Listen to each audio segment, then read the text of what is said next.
Parafraseando Oswaldo Montenegro, que a arte nos aponte uma resposta, mesmo que ela não saiba, e que ninguém a tente complicar, porque é preciso simplicidade para fazê-la florescer. E que teu silêncio me fale cada vez mais. Salve, salve, bem-vindos todos e todas a este canal Poesofia, História e Vida. Aqui, professor Gabriel Pacheco, especialmente hoje para falar com vocês sobre essa grande artista urumajoense, Leila Duarte, minha querida lá de Pirimirim. Então tentaremos analisar o caráter, as particularidades do surrealismo presente na obra dessa nossa grande artista. O surrealismo, grosso modo, ele busca inspiração na teoria psicanalista do Freud do subconsciente. Esse grande estudioso da mente humana do século XIX, ele vai dividir a mente humana em três partes, mas aqui vou trabalhar apenas com duas: consciente, subconsciente. E veja que essa mente, ele representa como um iceberg. Você vê, você que está a nível do mar, vê o iceberg, a ponta do iceberg à distância, mas isso é só o que você consegue captar da linha da água. Mas o iceberg não é tão somente isso, porque abaixo da superfície você tem cerca de 90% desse blocão de gelo, que é um iceberg que só aparece 10% acima da linha da água. Assim o Freud vai dizer que é a nossa mente. Imediatamente nós conseguimos acessar cerca de 10%, mas a massa das nossas informações, das nossas vivências, memórias que nós reprimimos, fica guardado nesse subconsciente e por vezes você acessa através de sonhos, você acessa através da arte. Eu falo isso para vocês e mostrarei esta obra aqui do Salvador Dalí, que vai tratar exatamente disto. Quando pintou essa obra, todos os amigos dele haviam saído e tinha ficado em casa e tentou dormir, não conseguiu. E pela madrugada ele levantou e começou a rabiscar. Viu um queijo camembert meio derretido, como se fosse uma pizza que você acabou de tirar do forno, o queijo está meio derretendo. E ele pintou esses relógios derretendo.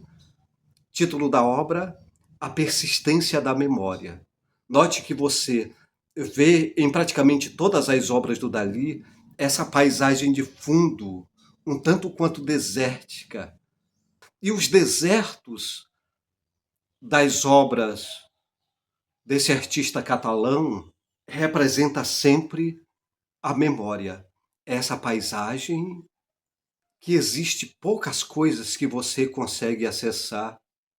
Entretanto, quando esta memória é instigada, você consegue lembrar coisas, consegue acessar coisas, informações, memórias que nem mesmo você imaginava que estivesse armazenada aí. Pois bem, esse relógio derretendo passa exatamente essa ideia. Dentro da sua memória está todas as fases da sua vida e você pode acessar, pois o tempo não existe para a sua memória.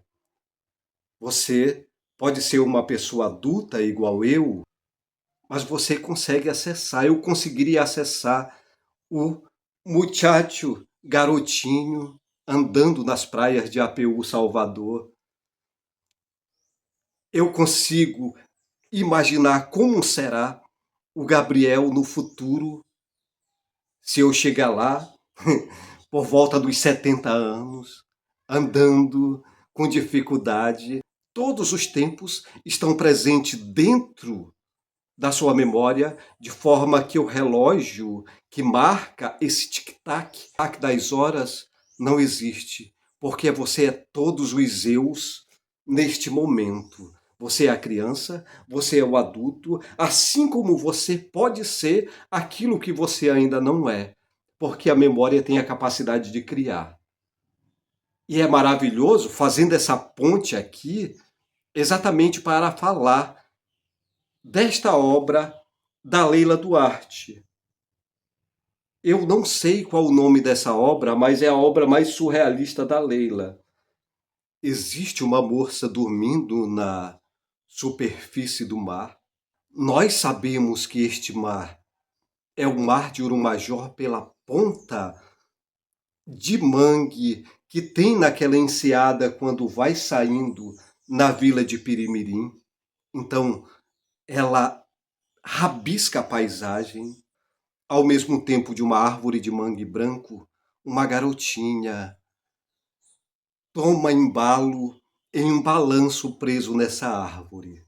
Do balanço dessa garotinha, próximo do cabelo desta moça que dorme sobre as águas, você tem o céu, mas calma que este céu, nós sabemos que é um céu porque existem algumas nuvens, está bem claro, azulado, o azul celeste, com algumas nuvens brancas. Existe uma parede de tábua, como se fosse uma parede de quarto, de onde essa moça está dormindo. Existe uma tela plana, uma televisão de tela plana, de forma que aqui o passado se confunde com o presente, porque esta criança, provavelmente a Leila está invocando a sua infância. Essa moça me pareceu bastante com a fisionomia da Adriana, irmã dela, de forma que você tem diversos tempos aí. Você tem a atualidade, ou um pouco ao passado, salve Adriana, salve, salve, grande professora. Mas ao mesmo tempo você tem essa criança remetendo ao passado. Pode ser Leila, pode ser a própria Adriana, remetendo à infância das duas. Veja que interessante. Entre a moça e a criança, você tem uma parede de madeira. Dá a sensação de que é um quarto de criança. Provavelmente, nossa artista com sua irmã viveram em algum momento na infância em um ambiente como esse. O interessante é que aqui as coisas se confundem, porque a parede que remete à infância tem uma tela plana. Portanto, não condiz com a televisão da infância de outrora, que é a minha infância também, que as televisões tinham um tubo gigantesco, não era tela plana. Uma vez mais, o surrealismo gritando aqui. A temporalidade não existe para a arte, não existe para as memórias. Você invoca a imagem da irmã jovem, invoca a imagem da infância e nesse ambiente bucólico em que você viveu as suas meninices, você coloca um elemento da atualidade. Olha só que curioso. Existe um guará pousado nas nádegas da moça enquanto ela dorme. A sombra do guará se projeta logo abaixo dele e aqui dá uma sensação de horário. Você vê que o sol está a pino, portanto, por volta das 11, 12 horas, portanto, hora do almoço. Até nisso, nossa artista passa a grande sutileza dos gênios. Nas coxas dessa moça tem uma onda se projetando. Você tem a sensação de que a perna dela é como se fosse a praia e a maresia está batendo nela, mas ao mesmo tempo você tem a sensação de que ela está quebrando de volta. Esse vai e vem do mar, enquanto a moça dorme levemente sobre esse mar um tanto quanto agitado, um tanto quanto tempestuoso. Parece a vida da gente também, porque ao mesmo tempo que a gente tem a sensação que tudo está tranquilo, do nada surge uma tormenta aí para gente. Do outro lado, você tem canoa à vela. E aqui A vela é muito comum nas obras da Leila. Tem até uma regata de canoas, a vela em Pirimirim, e isto é muito presente. Outra coisa que eu esqueci de falar para vocês, se no Salvador Dalí a memória é sempre representada por um deserto, aqui em Leila a memória é quase sempre representada pelo mar. E aí é inevitável não pensar na música, o sertão vai virar mar, o mar vai virar sertão, que é uma frase do Antônio Conselheiro que o Chico César gravou de forma tão magistral. Então, só para dialogarmos aqui com a arte. Abaixo da linha da água, onde esta moça está dormindo, você tem uma maré cheia sobre o manguezal, sobre esse estuário que é berçário de inúmeros peixes, crustáceos, moluscos. Você tem a raiz do mangue branco projetado, essa raiz do banco onde a criança se embala. Você tem guarais, como se estivesse capturando maracuani, e um caranguejo, caranguejo-sá, um Cidis cordatus, caminhando, mas sobre um soalho de madeira, que nos remete a essa parede também lá em cima. Esse assoalho de madeira é interessante porque, à medida que ele vai descendo, ele se confunde com o manguezal. Você tem, desse mangue branco, uma raiz, uma caneta de mangue que se enterrou no chão e os galhos dele começam a se projetar. Então é uma verdadeira aula sobre essa paisagem de manguezal nesse quadro da Leila. Para além do surrealismo, nós temos essa verdadeira aula de como funciona essa paisagem que é a paisagem de manguezal.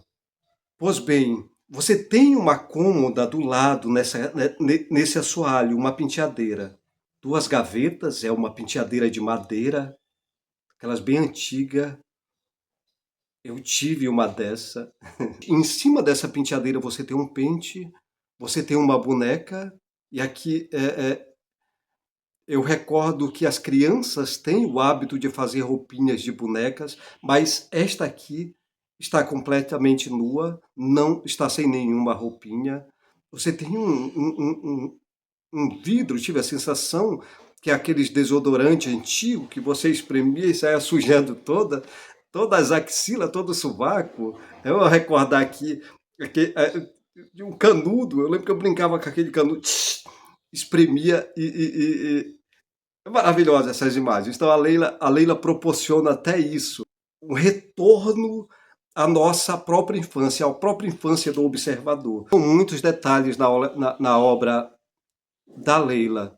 Só para citar aqui um recorte que ela coloca, eu falei para vocês logo no princípio que você tem o mar de Urumajó representado pela ponta de mangue, mas depois desse recorte de nuvens, da parede no ar, da parede no céu, uma coisa meio de Jumanji, tudo se confunde porque abaixo das nuvens passa uma garça voando e aí fica difícil você captar onde é céu, onde é mar. É como se a própria artista estivesse nesse voo e confundisse as coisas. Nessa canoa vela que vai cruzando ali um pouco abaixo das pernas dessa moça que está deitada sobre as águas, você percebe o pano da frente, eu acho que é barravento o nome deste pano, eu não recordo. Você tem a grande vela e você tem alguém do lado de cá que só dá para ver as costas dele porque ele está sentado no cabo de lastro. Isto porque o vento, quando vem violentamente sobre essa vela, ele tende a entornar a canoa.